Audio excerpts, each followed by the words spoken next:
missing too many shots, or maybe you're popping the ball up. Well, Coach Tony, he's back, and he's going to show us what we need to do to be more consistent. Stay tuned. All aboard! Hey everybody, my name is CJ Johnson, and together with my partner and fellow pickleball professional, Tony Roy, we are Pickleball, and we're devoted to helping players over 50 live their best lives on and off the pickleball courts. Coach Tony, one of the things that players tell us the most is they want to be more consistent. Yep. So that means errors and pop-ups. How do we fix that? What's happening? Well, there's a common error, Coach, that we see pretty frequently, right? Which is a lot of times what players do is they'll overuse their forehand. So what happens is players will take a shot that should probably be hit like this with a backhand, and they'll use their forehand and reach across their body. And what happens is when you reach across your body like this, I can show you this was the right hand, this was the left hand, right? So I'm reaching across my body to try and hit a forehand. Hopefully you can see it. You can see all the tension that's created in my body here. That's going to result in errors in my shots.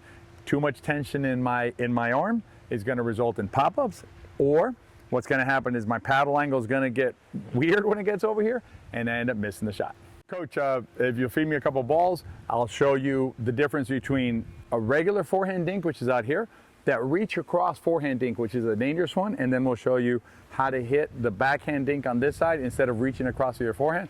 And Coach, I like the Home Depot bucket because we're just getting working today, folks. You like that? Working Home Depot style. So all right. Let's start with a forehand if we can, Coach. So this would be a forehand dink, right? That's a fine forehand dink there, right? Because that's on my forehand side, so I should hit that with a forehand. Now if Coach gives me a ball over here, what happens is players will reach across their body like this, right? So what they'll do is they'll reach like this, right? That's a lot of stress right here, and I can feel it.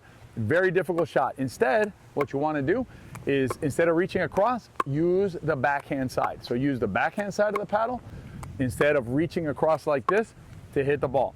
And what's important, Coach, and some players, if you're new to pickleball, welcome to pickleball first, right? We'd love to have you with us at Better Pickleball.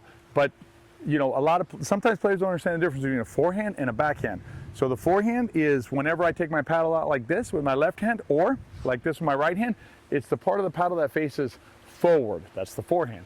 The backhand is the opposite side. So it's the part in the back, or if I'm left-handed, it's the part in the back of the paddle. When the ball is across my body, right, Coach, I got to hit it with my backhand here, or with my backhand here.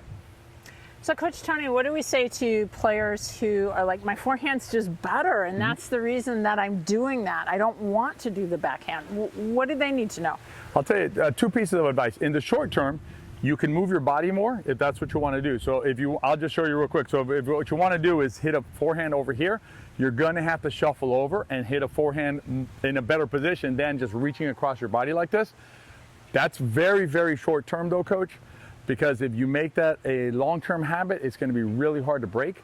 What you want to do is do this in the short term while you're playing with your, slide over in the short term while you're playing, right? So you can keep on playing, but start working on that backhand side, particularly against the wall. Super good place to get comfortable with that backhand, because eventually, Coach, you're going to want to hit a backhand. The tip for you is if you are feeling tension in your shoulder because the paddle is coming across your body, chances are that should be a backhand, not a forehand. And a little bit of time against the wall will go the long way to building a backhand. Now, whenever you're ready, join us at thepickleballsystem.com, because together we can train smart, live bold, and age well. All right. No music? Yeah. Okay. Not your best, I can't remember. I haven't seen it in a while. All right.